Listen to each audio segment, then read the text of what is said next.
I'm back. Oh, I am back. What the hell's this? Well, somebody's loaned me a guitar to review and to compare against another one that we have. That sounds a good idea. This is a Jem Junior, which somebody asked me about recently. They said, hey, Tony, you know how them Americans go, hey, Tony, can you do one of them Jem Juniors? And I said, yeah, okay. I said it in English. Yeah, okay. And here it is, a Jem Junior. It's still got a tag on it. By the way, the guy that's loaned me this, he's in a bit of a sticky wicket at the minute, but he's a great friend, and he might have to sell this. So if you're interested, you could just go to my website and just send me an email, because he's in a real sticky wicket and it's no fault of his own. Something to do with an old employer who didn't give a monkeys. You know the sort. Anyway, let's have a look inside. You know where to get me, TonyMckenzie.com. Let's look inside, see what this is about. Now this is as it's come from him, so it's been used and played and things like that. Well, mine has too. So I'm going to get it out of this case. I don't know how much this cost, by the way. It had an original list price of about £1,000 or $1,500 or something silly. He got it cheaper than that, but it's still a lot of money. Especially for a Far Eastern made guitar. I don't mean Japanese, I mean Far Eastern. Down all the boys. So let's frazz it out and I'll show you what we're going to do. You're going to like this one. Not much, but a bit. Hey Tony, I thought you'd got rid of the case. I have. This is a Jem Junior. And what we're going to do, see if I can get this thing open.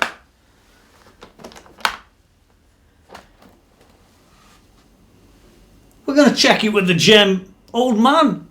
Yeah, the 7VWH. Rock and roll. It's all good. Yeah. It's just really. Is this really like that? We're going to find out. Let me move the lid and case and things and get these guitars on the bench. Well, holy cow, Batman. They fit in each other's groove. That's a funny phrase. Anyway, yeah, it's sort of black or white. The answer's black and white. Awesome. Yeah, when you get the two together like this, it's all very interesting. As somebody pointed out to me the other day on the white one, from a review I did a while ago, it's got the volume at the bottom, the tone at the top, but actually they're just on the wrong ones. I don't really understand what that's about. It came from the factory like that. It doesn't affect the tone, well, unless you turn the volume. I'm getting downhill. So let's zoom in at these two and hop between between each one and see what the differences are. There clearly are some differences, but this is not a bad guitar. I'll tell you a bit of story about this one as we move down the sort of close-up review. You know, it's a funny thing about a lot of these different guys that you see on the internet, on YouTube and all the rest of it. You never see them actually taking the two and comparing the two, do you? You never see them taking one of these and going into great depths. People just don't do it. So we're going to start right here on this piece. This, whammy. I'm not sure this one will fit, it might. No, it doesn't. He's got his own whammy in his box, but this one fits this one, so that's the first difference. Let's put that there. So let's zoom in and take a look at this one, then we'll zoom in and take a look at that one. Sounds like a good plan. What do you think? So the first thing we've got is this, well, I could call it a Floyd Rose, but it isn't a Floyd Rose. It's a sort of similar to a Floyd Rose. It's basically a copy, I guess. Nearly. It's not quite the same, so they've taken the basic design and tweaked around it a little bit to arrive at this one. I'm not saying it's any better or any worse than the one over there. That doesn't really matter. What matters is, well, has it got all the things on it that it should have? And you'll see that it's got the backwards and forwards adjustment for each saddle there. You'll see that it can hold the strings in from these here, nice and easy. And you can see that along here you've got these fine tuners, just like on most of the Floyd Rose whammy bars. Well, whammies really. Yeah, all very nice. Seems to work very nice. You can see this one started out as a sort of dark, what they call a dark chrome in here. Maybe you can see that. Yeah, just about. But now it's worn, and it's worn to being like shiny chrome, which is where it's ended up. That's through playing. Of course, my mate absolutely does play this quite a lot. Well, he has done. As I said, it looks like he might have to sell it, but we'll come back to that. Anyway, let's go and have a look at the one on the other guitar. Well, this one's gold coloured. It's not gold, unfortunately. It's probably rolled in and rolled back out. But it does say here, licensed under Floyd Rose patent, so it's probably an exact copy, and they've probably paid the money to copy it. And it's very similar in many ways to the one over that way. You've got the backwards and forwards adjusters. You've got the things that hold the strings in, even though they are a slightly different sort of shape. It's the same principle. And you've got these fine tuners at the end. Again, very, very similar. And one of the only differences I noticed was that the whammy bar is this type, which is a very well-known Ibanez type. And it just slides in. You can adjust it with those two, well, with that sort of screwdriver tightener there. You can see them there. And if it goes really slack, you can flip these off and put new ones on if you're prepared to pay the money that they want for 4 pieces of little plastic. But it's a pretty standard bar for this particular guitar. Whereas the other one has a slightly different bar, but that's because they took this design and sort of emulated it down there on the other one. On both of those guitars, they have the fulcrum of 2 points, just like this. Now this bridge pickup on the Junior should be a DiMarzio, which it says down there it is, which is a really good start, I guess. And it should be a DiMarzio Evo or Evo 2. I forget which one it is really, if you want the truth. But we'll call it an Evo for now. It might be an Evo 2, but that pickup looks just like the pickup we're going to look at right now on the other guitar. Okay, well, here we are on the Jem 7V, and this should be, I believe it's an Evo 2 on this one, on this bridge. And I know it to be the case that it's the real deal. It is on the other one too, by the way, so there's not really much difference in these two pickups except for the sort of gold on this one and the black on the other one. All interesting.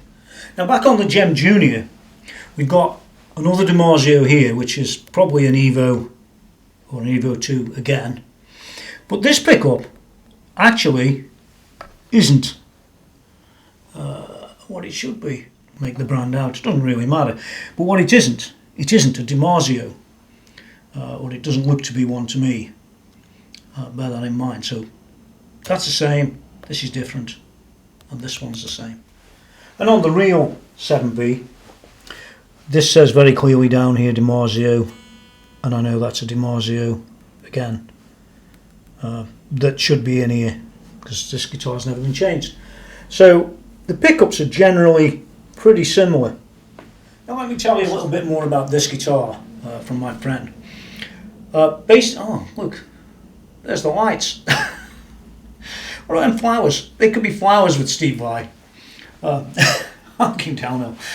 Okay, but basically when my mate bought this guitar, he had it for about 9 or 10 months. And you can believe it or not, it had a great big massive crack that came down the body like this, right the way to the end. And it had to go back. And they sent it back and basically give him another guitar. Yeah, it was that bad. It wasn't anything you were going to fix overnight or anything like that. It's a massive crack all the way down the body. But I noticed on this, by the way, that they're basically the same as the ones there, these cutouts. So it's been machined exceedingly similar to this area. Yeah. Let's move to the neck. And one of the first things you're going to notice about the Jem Junior is until you get to the 12th fret, which is here, they're just dots. Remember that, they're just dots. It's got a Steve Vai insert here, well, very nice. But all the way down to that 12th fret, and this is where things start to change on this guitar compared to a 7V, which is what it mimics really. Yeah, one of the first things you'll notice on the 7V is that the top row frets have been hollowed out a bit like on a Malmsteen guitar. In fact, these are quite severe, these four here. And on the Jem Junior, they don't do that. Secondly, if you look at the 12th fret, which is there, that design continues all the way down the neck. You haven't just got the dots. That's one of the biggest giveaways between the real deal and the less real deal. Doesn't play any different, of course, unless you want to take these into account, which some people say it improves and some people say it doesn't. I think the frets on this one and the frets on the other one are exceedingly similar. That's what I would describe them. Okay, well, here you go. This is the Jem Junior. Actually, it says on. I didn't want to mislead you there. Regular Ibanez logo. Looks like this one's been sort of painted on somehow. You've got the things that hold the strings tight. You call them what you like. And you've got this thing that sits over the top to hold the strings down. The tuners are very similar. I wouldn't say they're the same, but they're very similar. And so is the plate. Very, very similar, except it's a sort of black plastic. And you'll see on the other one it's a bit different. So from this point of view, we don't see much difference at all. Let's look at the other one. So here we are on the Jem 7V. Again, you've got the things that hold the strings down on the bar that squashes them back a bit. You've got this plate just like the other one, very similar design, except it's a bit of plastic instead of something else. I think the other one was a bit of plastic actually, thinking about it. But these are gold as well, that's the other thing. They don't look much different. You've got the only thing I can see that's really different, it doesn't show up very well on what you've got there on screen, except that this is like it's like gold, that is, and it feels sunk in. Maybe it isn't, but it's reflective. So that's all there is on there. That's it, boys. So let's move on to the back. Well, there you go. This is the back of the Jem Junior, and we've got a reasonable set of tuners there. There's nothing wrong with them. You can see it says here Jem 555 BK. It's Jem Junior, I'm told. And you've got the scarf joint that's common on most of these guitars with the two little screws. This is where they snap off when they go into snap off across here. Not here, across here. It's also CE approved, which it says. It's got a serial number and it's actually made in Korea. So there. Okay, this is a genuine Jem 7V WH. Again, they look very, very similar to the ones on the Jem Junior. The difference that you see actually is around the edge here it says made in Japan. On the other ones it doesn't say that, so it's likely that they're made in Korea or somewhere like that, where the rest of the guitar was made. We have a bigger CE, and we have a serial number, and just under there, right there, it says Japan. You've got a scarf joint on the neck, which feels better than the other one, funnily enough. And the usual place, just like on the other guitar, where if it's going to fail, that's where it's going to go, because it's been weakened by these things. Now what I wanted to show on both of these guitars is the neck profile. You can see this one and you can see this one. It's a bit hard to tell what they're like on video, but I describe it like this, that this one, particularly further down the neck here, is more flat.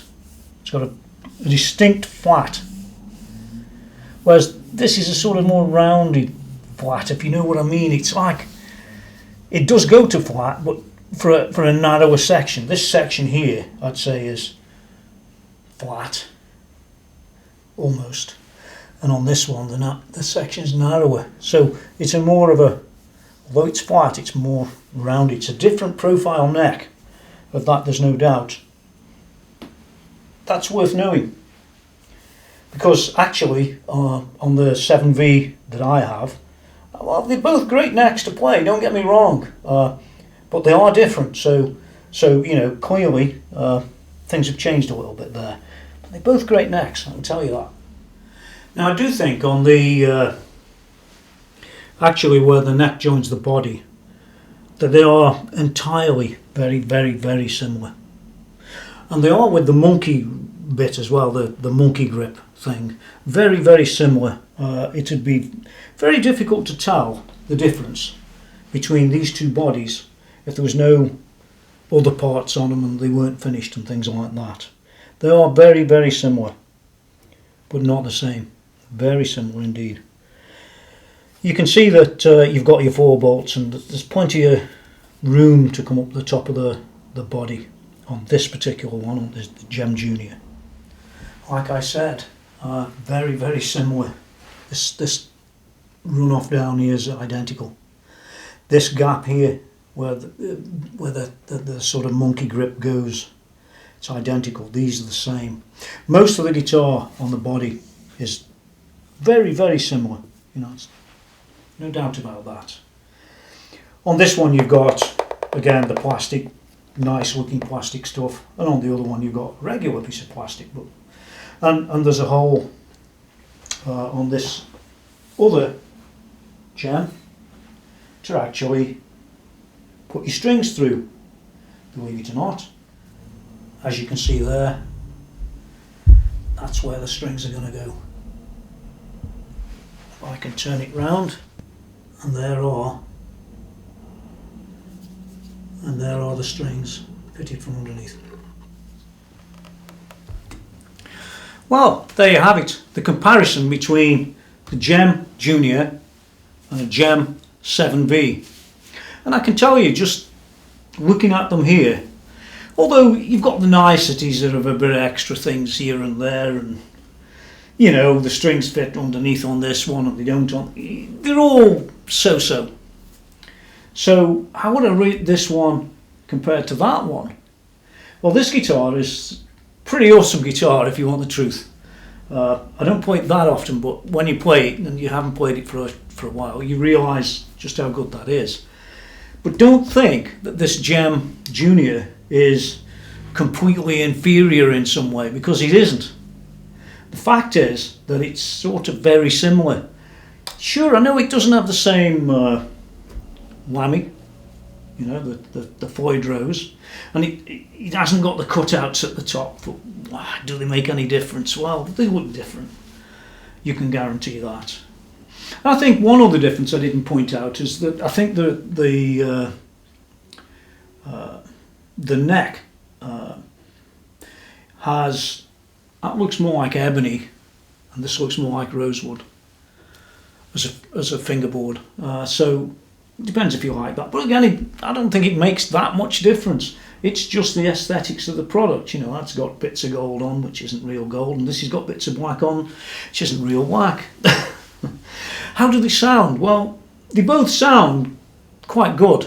I think there is a difference in the playing, not a lot of difference, and I think you've got to relate to what this guitar cost and what this guitar cost. But this one cost me at least, well, at the time, I've had this since 2000, it cost about £1,200 or £1,300, but they're well over £2,000 now, which is $3,000, in case you can't figure it out. So today, that's a very expensive guitar. It wasn't so expensive when I bought it, which is the great thing for me and not so great thing for you. So would I buy one of them or would I buy one of these? Well, if you've got a bit of a limited budget, go for this one, because there's not really that many things. There's not that many things that are really that different. You might have to torque the electrics a little bit, maybe. But apart from that, off it goes. Yeah, it's rock and roll. So how would I give this one as a rating? I'm not going to rate that one, because you can go and look at my channel for that one, and you can see the ratings and things for that. Rating for this one, I'd give it about probably a 7.5. I think that's fair to it. It's not a 10, but it's not a 3 either, or a 5, and it's nowhere near the Harley Bentons of this world. But then again, it costs more money. I suppose you get what you pay for, and certainly in the case of that other brand, you do. You get exactly what you pay for. Yeah. In the case of this one, if you go and buy one of these, remember this is a Far Eastern guitar too, just like, for example, the Harley Benton was, although this one's made in a different country. It's still Far East. The fact is that the quality of this determines its price, which is good. So I'm not against, personally not against having Far Eastern guitars. Indeed, I own a few. That's one of them over there. Would I own this one? Yeah, I would, yeah. Nothing wrong with it, and that's what you got to remember about Far Eastern guitars. There's a level beyond which you don't go below. And if you do go below, don't listen to what people tell you, because, well, they're like that, aren't they? You never admit to having bought something that's not very good, do you? No, of course you don't. Well, all them on the internet don't seem to, so I guess it just runs in human nature somehow. But anyway, this one, yeah, not bad. I like this as well. It's a nice finish. Yeah, but it sounds good. Now, you're not going to get me playing it because it's not my guitar. I'm not going to play that one because I already have. Go and watch the other reviews of mine to hear that one. But all I can say, pretty good guitars. Yeah, Jem Junior. Yeah, great for the money. I don't know how much they are today, by the way. You're going to get a few things appear up in that corner somewhere where you can click and say, oh, that's his website, or, well, there's other reviews, or that's his channel, or it might even ask you a question, which one do you prefer, the black or the white? That's a great thing to think about. So until next time, that's the review, that's the comparison. It's worth 7.5 out of 10, which is pretty good for me. And yeah, if you want something like this, don't buy the really cheap Ibanez. They aren't very good. But this level isn't bad. It's not bad at all. Yeah, till next time. I'm back. Well, here we go. The Jem Junior. Yeah. Now, I should have got my friend Alan. It's his guitar to do this, to play this. But for some reason he's bottled out. You know what these bass guys are like, don't you? You've probably got one yourself. Well, here it is. You've just seen it on the video. And I've got the 7V down there too. So I'm just going to play a few chords and things, so you get a bit of an idea what it sounds like compared to the real one. Not that it's not a real one. It is a real one, but slightly different. By the way, this one's slightly heavier than the other one as well. That's something I did notice, which at first you don't, but when you actually strap one on, careful what you say, when you strap one on, you feel the difference. And we're going to be playing today through this Chupacabra. Yeah, it's sitting here waiting to go. It's a bit of a snarling dog. Yeah, so I'm just going to plug it in, give you a few examples. I'm going to plug the other one in, give that a few examples. Well, here's the first example. Clean on this one, on the Jem Junior.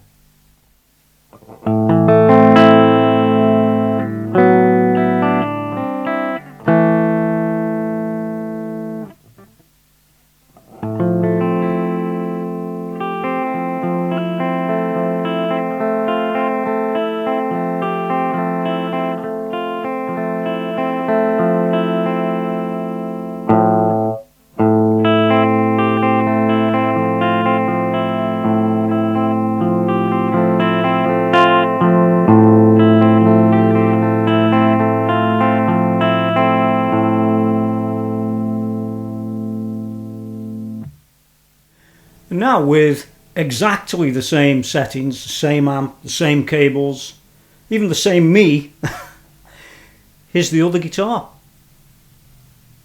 Compare if you will.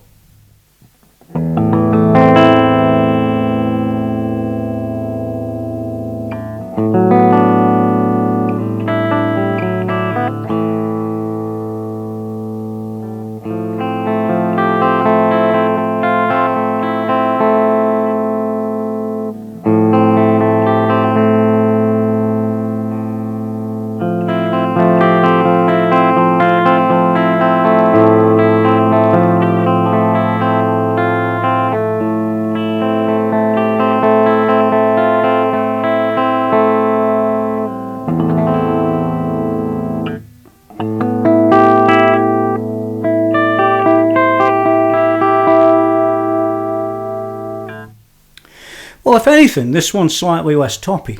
I noticed that straight off. It's a lighter guitar, but it's just less toppy. So that probably is down to those pickups. They aren't exactly the same. So that's the first difference. So here we go with the sort of mid-range distortion. You know, rhythm crunch, if you will. Here it goes.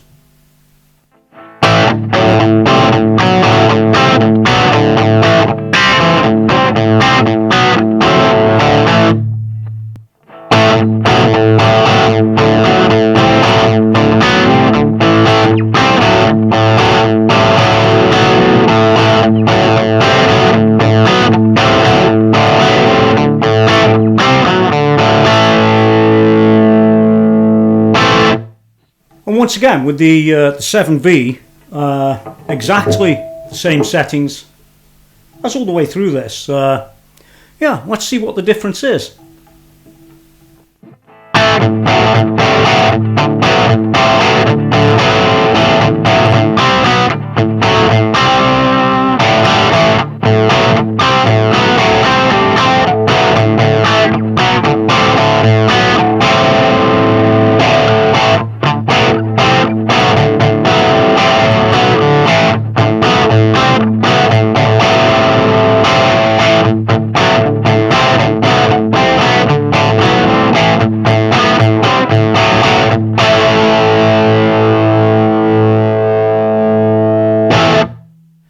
Lastly, I've got a bit of doodling around and chording around a little bit on the cranked up gain 2 on this Chupacabra, and yeah, it drives a bit, so here we go.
Now lastly, we got the 7V white again, just exactly the same settings and all the rest of it, and I probably won't play the same, but it doesn't really matter.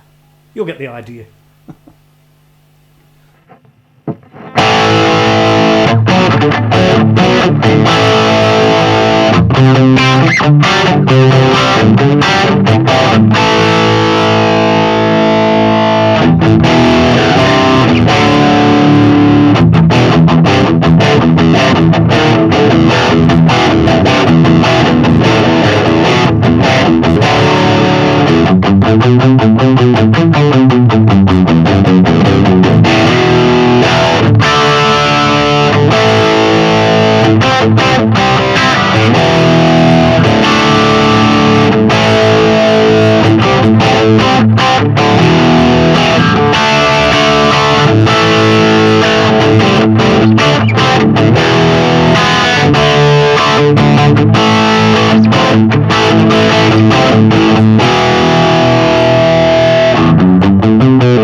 So, there you have it, the Jem Junior.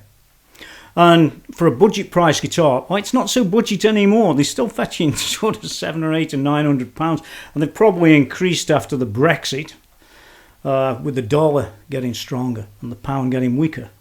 Indeed, as all Fender equipment and probably Gibson and all the rest of them have jacked the prices by, I know on an Elite, which I recently bought, it went up by about £110, which is a big increase really. Go figure. Anyway, back to this one. Yeah, so overall, pretty cool. It's heavier. If you're somebody as old as me, trust me, it matters. But apart from that, I thought the whammy's it's a bit slack on this one. It doesn't have the little ferrules that you have on the real deal. It's probably adjustable somewhere. Yeah, it is, I can see it. But Alan, my bass guy, doesn't. He thinks this is a string. Yeah, I'm not going to tell him. He'll be as good as me, or as bad as me, I might add, anytime soon.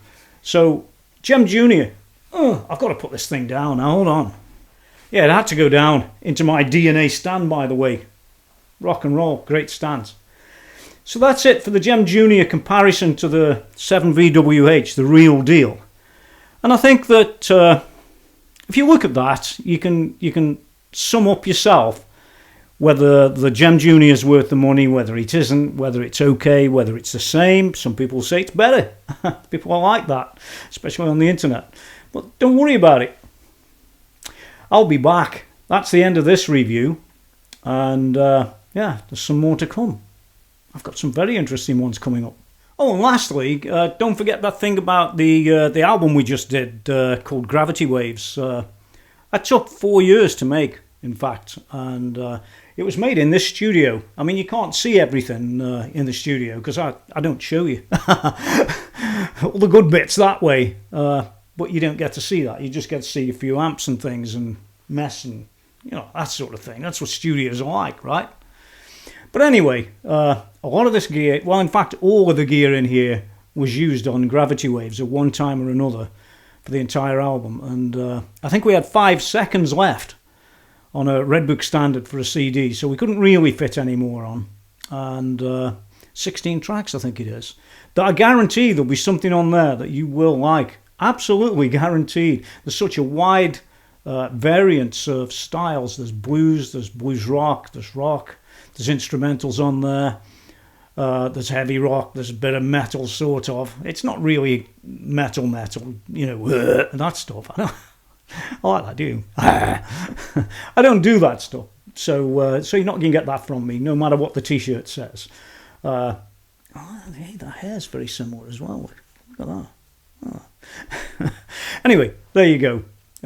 So watch out for that. You can go to gravitywavescd.com to find out all about that album and how we made it and all the rest. And by the way, one of the things I'm going to be doing, which some people will like, especially if you're in a band or you're a solo musician and you make a CD and get it published and all the rest of it, I'm going to tell you every last problem, every last cost, all the faffing around that's had to be done, and partly because we're in the UK, by the way, and include all those costs that nobody ever talks about and all the rest of it, so you can get a real good rundown on TonyMcKenzie.com and on my YouTube channel, youtube.com/TonyMcKenzie.com without the dot.